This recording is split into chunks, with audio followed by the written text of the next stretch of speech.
به جدیدترین لیستینگ ما در شماره 181 سیدر گروو در شهر سیسریا خوش آمدید.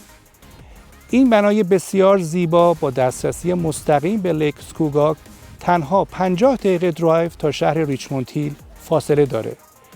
با من همراه باشید تا یه تور کامل به شما نشون بدم.